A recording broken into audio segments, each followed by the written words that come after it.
You're watching Final Score on Fox 16. Let's jump back in. I have seen a number of great basketball games in my time as a local sportscaster, but last Tuesday, Little Rock Central at Bryant, top 10 all time, from the atmosphere to how the game finished between two top 5 teams in the state. Here's a recap of the thriller. First half, Kamarian B drives inside and dumps it off to RJ Young for 2. At the other end, Tigers take it to the post as well. Daniel Culberson with the alley-oop to C.J. Washington, who throws it down with 2 hands. The third best Arkansas prospect in 2025, Kellen Robinson, drains a 3 off the glass. But Central have the top player in the state in Honor Boateng, the Missouri signee, using his pivot to get the tough basket to go. Few plays later, Boateng sings some Adele, "Hello" from the other side. Clay Blair, who knocks down the 3, and we're tied up at halftime at 17 apiece. Fourth quarter, Boateng with the one-handed jam, 21 points from the superstar tonight. Central up 5. Hornets go on a run, steal by Bede and the 2. Another takeaway leads to a Drake Fowler bucket. Hornets within 1 now. 20 seconds left. Central try to inbound, but Kamarian Bede is there for the clutch steal. 10 seconds left. Bede drives, kicks it to Trent Ford. Ford, bang. Game-winning 3 with 2 seconds left. Bryant hangs on in a thriller, winning 52-50. I trust this guy right here, right? This guy right here, listen, works hard, puts in the time. I mean, incredible young man, high character, deserves that. Already done it once this year against Jonesboro. It wasn't a buzzer beater, but it hit one late. And we trust this dude right here. We love him. We can't take him off the court. He's like our glue. I mean, it was crazy, one in a lifetime experience, especially with an atmosphere like this. It's wild. Like, one in a lifetime thing. It's a memory you're gonna have and keep. That's what I'm here for. We trust each other. This, like my brother, like you said, he got my back when I'm down. I got his back when he down. So this is just another day for us, another day at practice. You know what I'm saying? Just another day of repetition every day. That's it. It feels good, definitely. It feels the same as every win. I mean, we know it was a good team, and I mean, we battle each other every day in practice. So, I mean, I wouldn't say it's nothing, but we're really used to this. As long as we stay humble and just take it day by day, we'll be good at the end. A crazy game, like I said. Let's bring Kevin McPherson back into the fold, who's putting in overtime here on the Final Score. He knows the prep hoop scene better than anybody. Kevin, the Bryant Hornets win streak is now at 25 games. They haven't lost one since November 18th. With 3 games left in the regular season, do they drop any of these? I mean, it's going to be tough to beat a team with this kind of confidence. Little Rock Central came in as the prohibitive favorite, considered to be the best team in that league. The 6A Central, and now Bryant has swept that. One on the Tigers home court earlier this year. Exciting finish. You got at minimum 3 Division I guards.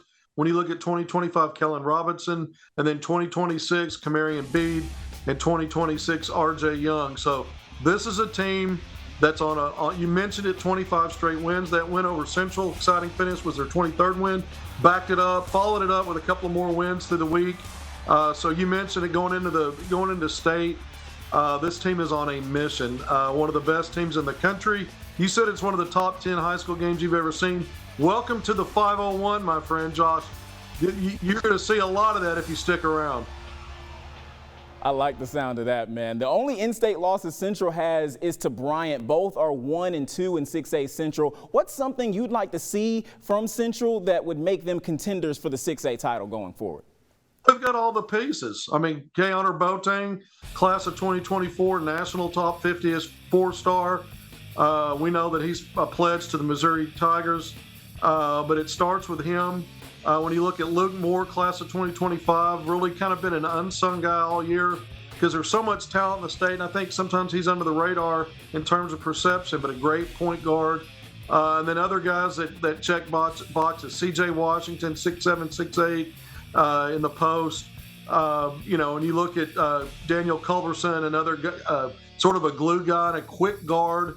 And really, Central's got the pieces. It's just the matchups favored Bryant. Bryant's been the better team, 2 outstanding teams, and it's a shame because they're arguably the two best teams in the state, and only one of those teams can win a title. And look, Bryant, when you look at what Bryant, it's in-state loss early in the year. I was at that game to Springdale Harbor, and so Harbor's going to have something to say about a state title as well when you look at that result.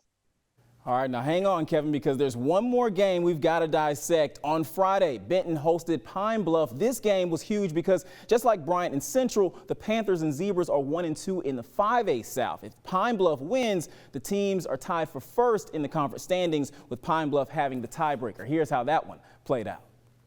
Missouri football signee Courtney Crutchfield out in this one due to a high ankle sprain, so the Zebras had to fend for themselves. Terrion Burgess starts us off with a turnaround J for 2. Zebras on the break now. Austin Dindy on the receiving end lays it in for 2. Panthers thought they had an easy layup, but Dindy swats this one back to Arkadelphia. At the other end, Braylon Hall squares his feet and lets it fly from 3. Then Burgess went on a run by himself, backs his man down the post, high off the glass. Reverse, another bucket. At 6 foot 8 inches tall, no one can block his shot from 3. Burgess exploded for 35 points. Benton led 29-28 at halftime. Fourth quarter, Pine Bluff down 7. Darion Graydon gets 2 of his team-high 14 points to cut the lead down to 5. Panthers respond quickly, though. Two-handed flush for the second-best Arkansas prospect in 2025. But it ain't no fun unless Elam Shelby gets some. He had 9 points. 2 costly turnovers in the final minute kept the Zebras from stealing a road win, as Benton goes on to win 59-50. We knew they were going to keep fighting. We knew it was going to be a dogfight tonight. So in those timeouts, we were just trying to tell our guys that, let's be smart on the offensive end. Let's take our time. Let's get the ball to the places where we needed it to go, and then let's continue to get defensive stops. I feel like it really put us ahead. We're going to play like a 4th seed. We go to state tournament. I'll never get tired of saying it. Terrion Burgess is the real deal, on and off the floor, and I think he showed that once again.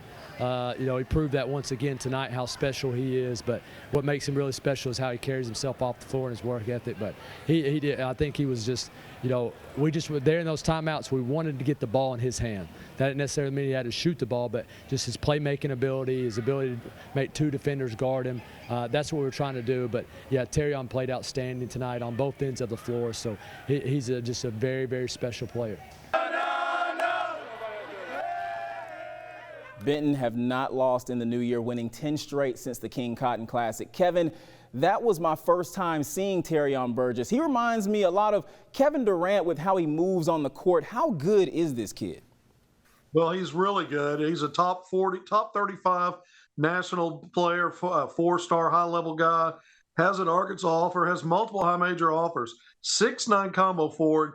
He can do a little bit of everything. His perimeter shot has emerged. He's a lefty. He's a long strider, super athletic. He's a rim protector. He's a rebounder. I mean, he's coming off back-to-back 30-plus point double-doubles, 35 and 10-plus in this win over Pine Bluff. Look, the Panthers have swept Pine Bluff. This is a really good Pine Bluff team. On Tuesday, Benton's going to host Lake Hamilton, another really good team with a Division I signee and Ty Robinson, class of 2024. Going to Florida Atlantic, a really good program in Division I. We know that. So these are no slouches that Benton's beaten. But when you look at Terrion Burgess, you understand why the Razorbacks have made him a priority and why other programs are coming after him. But again, last week alone, including that win over Pine Bluff, 35-plus, 10-plus rebounds. He's been a double-double machine all year. And again, he's not just what you think at 6'9".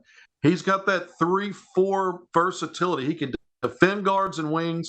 He'll pass the ball. His athleticism's through the roof. His length, his determination and will to win. I love everything about Terrion Burgess. And quickly, Kevin, Courtney Crutchfield, Missouri football signee, he was out with a high ankle sprain. Do you rest him the rest of the regular season with postseason coming up? Ankle sprains are tough. High ankle sprains, especially when you're your chosen sport for the next level, you better be careful with that. He's a competitor. He's one of the best players in the state in basketball, but I don't know that you rush him back. I think you make sure that a guy like him is healthy before you take the next step and move forward. Kevin, you do it all, my friend. College, high school. We'll talk NBA very soon as we get closer to the playoffs. But for now, we appreciate your insight. Good to be with you, Josh. Thank you.